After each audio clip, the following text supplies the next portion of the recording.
Ladies and gentlemen, Your Eminence, Archbishop, members of the clergy, members of Parliament, esteemed colleagues.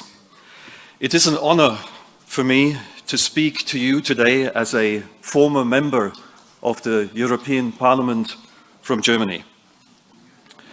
But it is also a heavy responsibility, for the issue that brings us together here concerns not just one people, not just one region.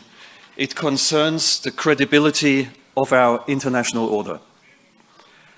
I am talking about the Armenians of Artsakh, about their fate, about their rights, about their future. The events in Artsakh, the exodus of the people in recent years, are tragic and dramatic. Tens of thousands of people have been displaced. Families who had lived in their village for centuries were forced to leave their homes.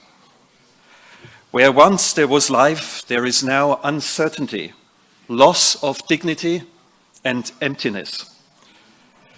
It is a test for a world in chaos, a test of whether we, as an international community, take seriously the principles we have enshrined in the United Nations Charter, the Geneva Conventions, and the Human Rights Covenants.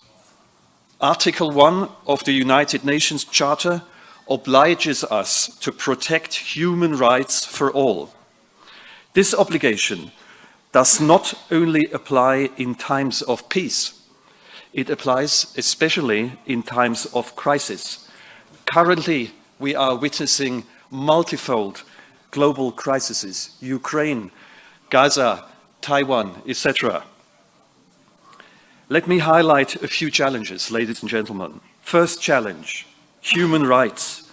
Article 3 of the Universal Declaration of Human Rights guarantees the right of life, liberty, and security.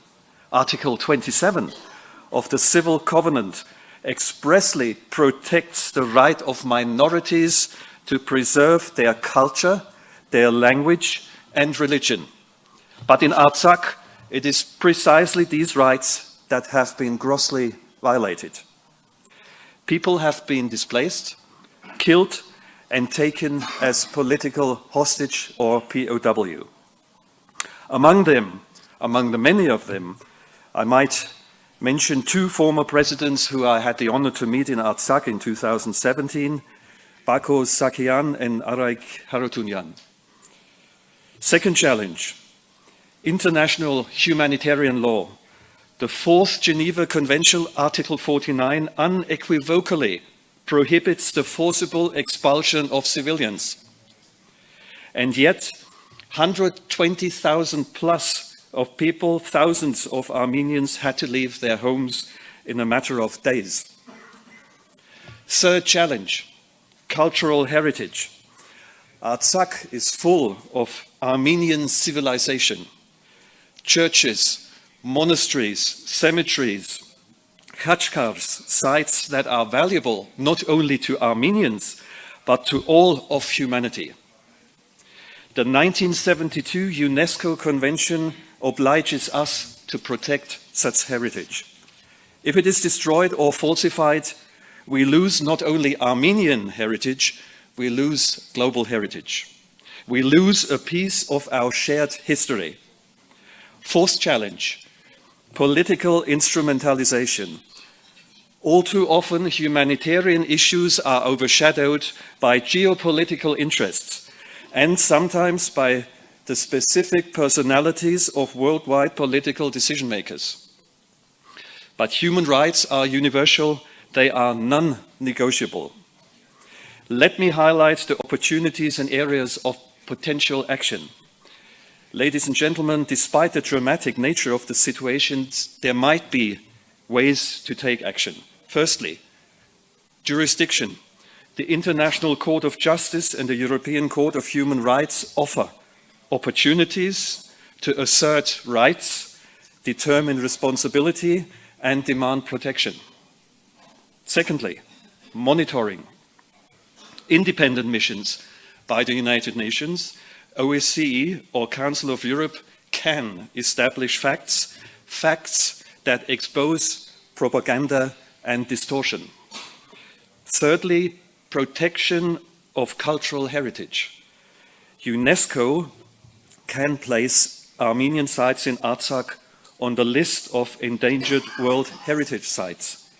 This would send a clear signal. This heritage does not belong to one side, but to all of us. And let me recall a short anecdote, ladies and gentlemen. In 2021, I sent a letter to the then acting Director General of UNESCO, Mrs. Azulay, highlighting the actions by Azerbaijan that were destroying cultural heritage in Artsakh. Unfortunately, I never received a response by Mrs. Azulay, which I find really bad, but this probably has to do with conflicting interests at the helm of UNESCO with other countries. Fourthly, humanitarian aid and return. Aid must flow freely, and the displaced must have the opportunity to return. And fifth and last, international responsibility. The 2005 United Nations World Summit Declaration enshrined the responsibility to protect. This responsibility obliges us to prevent ethnic cleansing and crimes against humanity. It also obliges the international community in Artsakh. Let me highlight the role of civil society.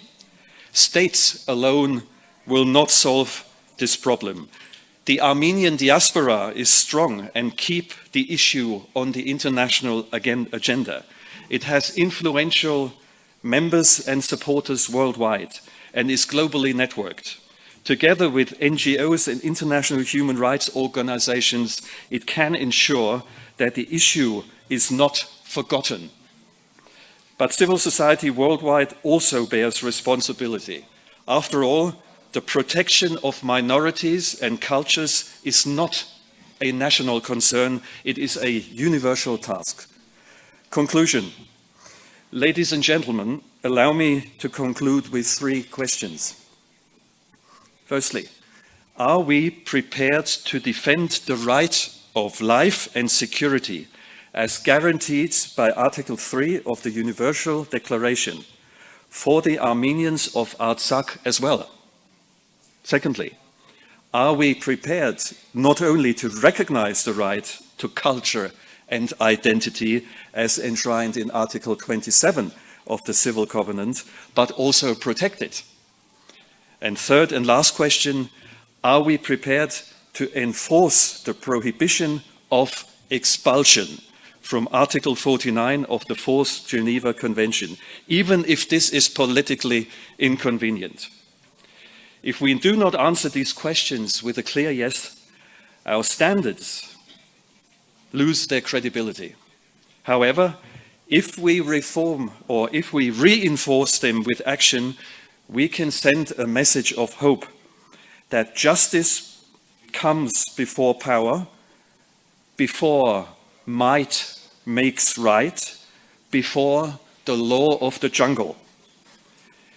That dignity takes precedence over interests, that humanity is universal. The Armenians of Artsakh must not be forgotten. Their fate is a touchstone for our collective credibility. Let us act resolutely, impartially, in the spirit of humanity. Thank you.